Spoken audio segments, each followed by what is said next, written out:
Hey, this is gonna be my last video of the night, because I think I'm losing my voice actually, and it's like 12:30, so I need to be hitting the bed, um, soon to wake up tomorrow. This one's gonna be on balls coming into the box, and it doesn't matter if it's a cross or anything like that. Um, you can still use these guidelines to still kind of help sway your decision of whatever you're gonna do. Um, there are two things you can really do. One is sit on your line and wait for something to happen.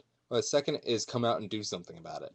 Let's use crossing into the box for an example. I mean, it's going to happen a lot. It's general strategy for a 4-4-2 offense. That's what my old school team did. Was send uh, send the wings down the side and then cross the ball into the forwards that are in the box. Um,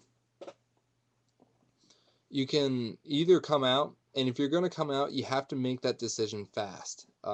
There's no half doing it. You're either fully committed to coming out and getting the ball, or you're fully committed to sitting there waiting to see what happens.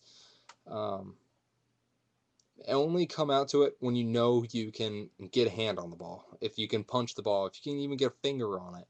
And you have to fully commit yourself to it. If you get a finger to it and it's still up in the air, don't run back to your line squealing like a little girl. Stay there, find the ball, and try to catch it again, and get it in your hands, and then push your defense back up.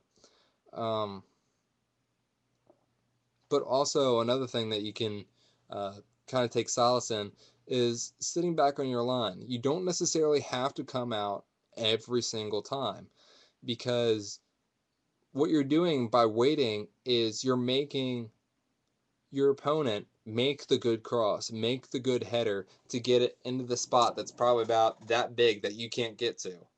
Um, they're making that tough for them.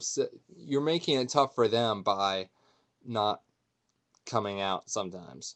Because if you come out and half commit yourself, or you just not get to it, all he has to do is get his head to the ball somewhere into the vicinity of the goal, and it's going to be a goal, as opposed to he has to hit, that target. Um, but if you can come out and get to it, and it's going to make a difference, go out and get it. Um, Call out, mine, that kind of thing, or keeper, or whatever you're going to yell out, and come out and get to it.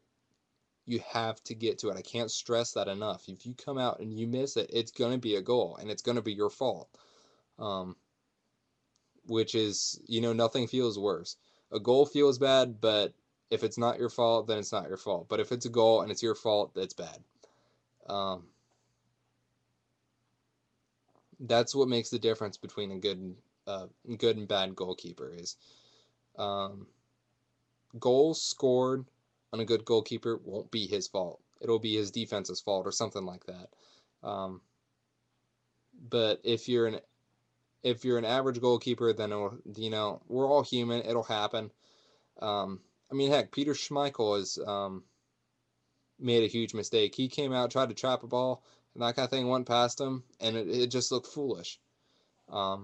It happens. We're human. Bad goalkeepers, it'll be their fault all the time. They can clearly get to it, but they don't go out and get it. They have to commit themselves.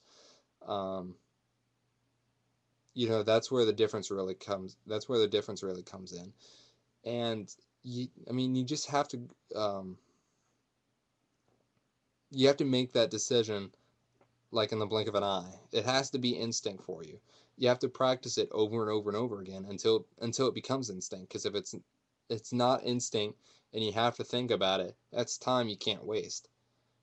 That's time you have to be either sitting there anticipating what's going to happen, or running out trying to get to the ball. And that's really the general guidelines that you can use for, especially when balls come into the box anytime. All right, I guess I'll see you around.